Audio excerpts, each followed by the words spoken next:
आज बिहार में विकास की रफ्तार को लेकर एक खबर आई, सारे न्यूज चैनलों ने चलाया।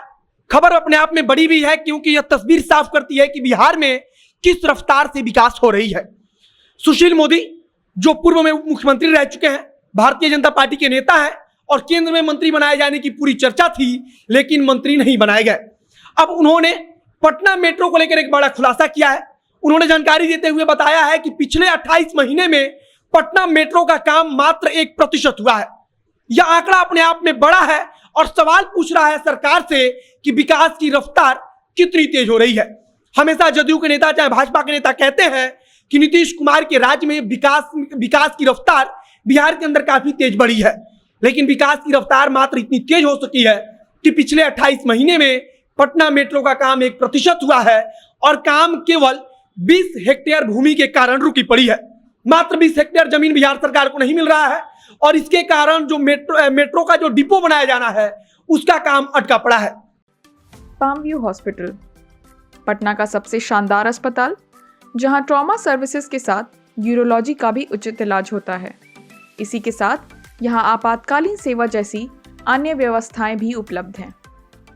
अब नमस्कार, मेरा नाम है मोहित कुमार सिंह और आप देख रहे हैं जनता जंक्शन। आप कह सकते हैं कि सुशील मोदी को केंद्र सरकार में मंत्री नहीं बनाया गया, तो शायद वो थोड़े बहुत नाराज भी हैं और इसकी चर्चा भी चल रही है और शायद उसी नाराजगी में उन्होंने पटना मेट्रो को लेकर यह सब कुछ बताया है। उन्होंने जो दिल्ली रेल मेट्रो प्रोजेक्ट है उसके एमडी से और उसके डायरेक्टर से मुलाकात की। आपको सबसे पहले बता दें कि पटना मेट्रो का जो काम है वो दिल्ली रेल मेट्रो प्रोजेक्ट ही देख रहा है, यानी कि उसके द्वारा ही देखा जा रहा है, उसके द्वारा ही काम कराया जा रहा है।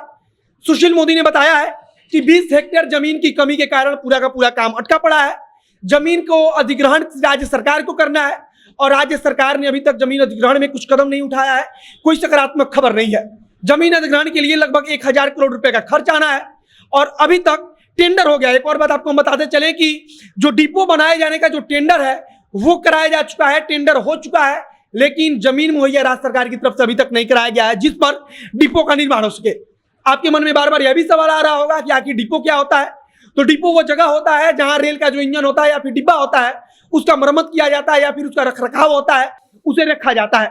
अगर पटना मेट्रो प्रोजेक्ट की बात करें तो यह 13,000 करोड़ की परियोजना है जिसकी रफ्तार इतनी सुस्त है कि अगर इस रफ्तार से चलती रहे तो 10 साल बाद भी यह परियोजना पूरी नहीं की जा सकती है। प्रधानमंत्री नरेंद्र मोदी ने आज से 28 महीने पहले, लगभग 28-29 महीने पहले इस पटना रेल मेट्रो जो प्रोजेक्ट है इसका शिलान्यास किया था। पटना रेल मेट्रो प्रोजेक्ट लगभग 13,000 करोड़ की परियोजना है और इस परियोजना की रफ्तार इतनी तेज है कि अगर इस रफ्तार से काम होता रहा तो अगले 10 साल में भी इस परियोजना को पूरा नहीं किया जा सकता है। हमें नहीं पता कि इसका दोषी कौन है और वैसे भी हमारी राज्य सरकार को, नीतीश कुमार की सरकार को जमीन कहां मिल पाता है। दरभंगा एम्स का हमने पूरा प्रकरण देखा कि कितनी बार उसको जनता के सामने रखा गया, कितनी बार कहा गया कि दरभंगा में एम्स बनना है या फिर एक एम्स बिहार में बनाया जाना है, जिसको लेकर राज्य सरकार को जमीन ही नहीं मिल पा रही थी। और अंत में दरभंगा का जो मेडिकल कॉलेज है उसे ही मॉडिफाई करके उसे ही बदला गया, दरभंगा एम्स से बदला जा रहा है, उसका कार्य चल रहा है। यानी कि राज्य सरकार को वहां भी जमीन नहीं मिली और अब पटना मेट्रो प्रोजेक्ट के लिए जो डिपो का निर्माण कार्य कराना है इसके लिए भी सरकार को 20 हेक्टेयर जमीन नहीं मिल पा रही है। पटना मेट्रो रेल प्रोजेक्ट के बारे में आपको हम बता दें कि यह जो रेल परियोजना है मेट्रो का, उसके लिए जापान से 5,520 करोड़ रुपए से ज्यादा का कर्ज लिया जाना है। यानी कि जापान की सरकार से लोन लिया जाएगा और जापान से लोन लेने के बाद से यह कार्य कराया जाना है। 2 कॉरिडोर का निर्माण होगा जिसमें पहला कॉरिडोर की लंबाई 17.5 किलोमीटर से ज्यादा की है तो दूसरा कॉरिडोर की लंबाई 14 किलोमीटर के लगभग है। इसके अलावा हमने आपको पहले भी बताया, फिर बताते हैं कि मौजूदा गति से अगर कार्य चलता रहा तो अगले 10 साल में भी इसे पूरा नहीं किया जा सकेगा। जो दिल्ली मेट्रो रेल प्रोजेक्ट के जो एमडी हैं मंगू सिंह, उससे सुशील मोदी ने मुलाकात की और उनसे मुलाकात के दौरान यह सब बातें निकलकर सामने आई है कि अभी मात्र 1% काम हो चुका है और जहां तक वित्तीय की बात है, यानी कि वित्तीय उपलब्धि मतलब कि जितना फंड लगना है उसका कितना उपलब्धता हो पाई है तो मात्र 3.1%। यानी कि टोटल अगर 100 रुपया लगना है तो अभी तक मात्र 3.1 रुपया यानी कि 3 रुपया 1 पैसा ही मिल पाया है। इस हिसाब से आप समझिए कि सरकार कितनी गंभीर है पटना रेल प्रोजेक्ट को लेकर और यही सरकार जब चुनाव में जाएगी तो कहेगी कि हमने विकास में हर सरकार की रफ्तार को पीछे छोड़ दिया है। बाकी आगे जो कुछ मेट्रो रेल प्रोजेक्ट को लेकर या फिर आगे जो कुछ भी अन्य जानकारी आएगी उसे हम आप तक पहुंचाते रहेंगे।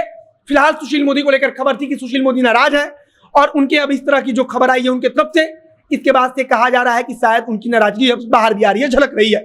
आगे जो कुछ खबर आएगी उसे हम आप तक पहुंचाते रहेंगे। कैमरे के पीछे खड़े हैं फ्यूचर सिया और मैं मोहित कुमार सिंह। बहुत बहुत धन्यवाद।